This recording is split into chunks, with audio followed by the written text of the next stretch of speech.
Praise the Lord. பிரியமானவர்களே, உங்கள் யாவருக்கும் இயேசுவின் நாமத்தில் அன்பின் வாழ்த்துக்கள். புதிய வருடத்திற்குள்ள நம்ம வந்திருக்கிறோம். இந்த நாளிலும் ஆண்டவர் நம்மோடு கூட பேசுகிற வார்த்தை 1 கொரிந்தியர் 15:57. நம்முடைய கர்த்தராகிய இயேசு கிறிஸ்துவினாலே நமக்கு ஜெயம் கொடுக்கிற தேவனுக்கு ஸ்தோத்திரம். ஹல்லேலூயா.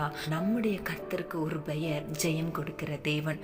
நீங்க கடந்த வருடத்துல, கடந்த நாட்கள்ல அநேக தோல்விகளை சந்தித்திருக்கலாம். என்ட்ரன்ஸ் எக்ஸாம் எழுதினேனே, நல்ல மார்க் எடுத்து ஜாப் போகணும்னு நினைச்சேனே, ஆனா நான் தோற்று போய்விட்டேனே அப்படின்னு சொல்றீங்களா? உங்க பிசினஸ்ல, ஆவிக்குரிய வாழ்க்கையில தோல்வி, பொருளாதாரத்துல தோல்வி, என் குடும்பத்துல நான் நினைச்ச காரியத்துல எனக்கு ஜெயம் கிடைக்கல, வெற்றி கிடைக்கல, நான் தோற்று போய்விட்டேனே, நான் நஷ்டமடைந்து விட்டேனே என்று சொல்லி நீங்க மனம் சோர்ந்து இருக்கிறீங்களா? பயப்படாதீங்க. ஆண்டவர் உங்கள் தோல்வியை எல்லாம் ஜெயமாக மாற்றி ஆசீர்வதிப்பார். ஏனென்றால் அவர் ஜெயம் கொடுக்கிற தேவனுடைய வாழ்க்கையில அனுதினமும் நமக்கு போராட்டம் உண்டு, உபத்திரவம் உண்டு. மாம்சத்துக்கு விரோதமாக இச்சையான காரியங்கள் எழும்புறதுனால, தூண்டுறதுனால நம்ம பாவ சோதனைக்கு உள்ளாகிறோம்.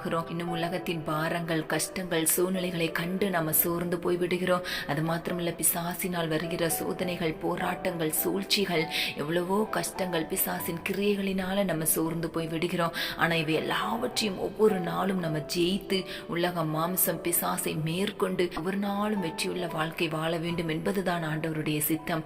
எப்படி நான் ஜெயமாய் வாழ முடியும்னு கேட்கிறீங்களா? இயேசு கிறிஸ்துவினால, அவர் நம்மோடு கூட இருப்பதனால, அவருடைய இரத்தத்தினால, அவருடைய வல்லமையினால நம்ம ஒவ்வொரு நாளும் இந்த 3 காரியங்களையும் ஜெயித்து வெற்றியான வாழ்க்கை வாழ முடியும். ஏனென்றால் ஒரு கடவுள் இந்த உலகத்தில் மனிதனாக பிறந்தார். அவர் மனிதனாகவே வாழ்ந்தார்.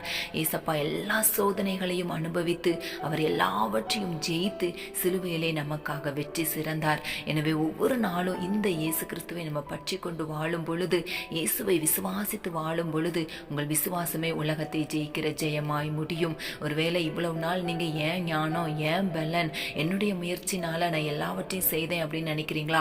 இன்றைக்கு உங்களை நீங்க ஆண்டவர்கிட்ட ஒப்பு கொடுத்து மனம் திரும்பி உங்க இருதயத்தை தேவன் பக்கமாக திருப்பி, இனிமேல் இருந்து கர்த்தருடைய ஞானம், கர்த்தருடைய பலன், கர்த்தருடைய கிருபை, கர்த்தரிடத்திலிருந்து எனக்கு ஜெயம் வரும் என்று சொல்லி விசுவாசத்தோடு ஆண்டவரை சார்ந்து ஒவ்வொரு காரியத்தையும் செய்ய ஆரம்பியுங்கள். இன்று முதல் கர்த்தர் உங்கள் எல்லா காரியத்திலும் ஒரு மாற்றத்தையும் அற்புதத்தையும் காண செய்து, இன்றையிலிருந்து இந்த வருடம் முழுவதும் ஒவ்வொரு நாளும் வெற்றியான ஜெயமுள்ள வாழ்க்கை வாழ ஆண்டவர் கிருபை செய்வார். இழந்த எல்லாவற்றையும் கர்த்தர் உங்களுக்கு திருப்பி தந்து ஆசீர்வதிப்பார். உங்கள் தோல்விகளை எல்லாம் கர்த்தர் ஜெயமாய் மாற்றி ஆசீர்வதிப்பார்.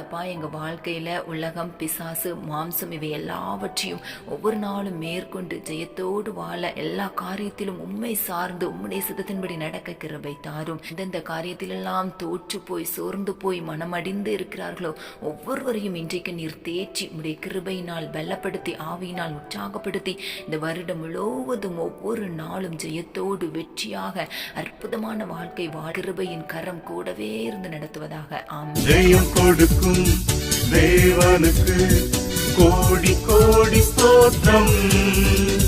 வாழ்வளிக்கும் இயேசு ராஜாவுக்கு வாழ்நாளெல்லாம் ஸ்தோத்திரம்.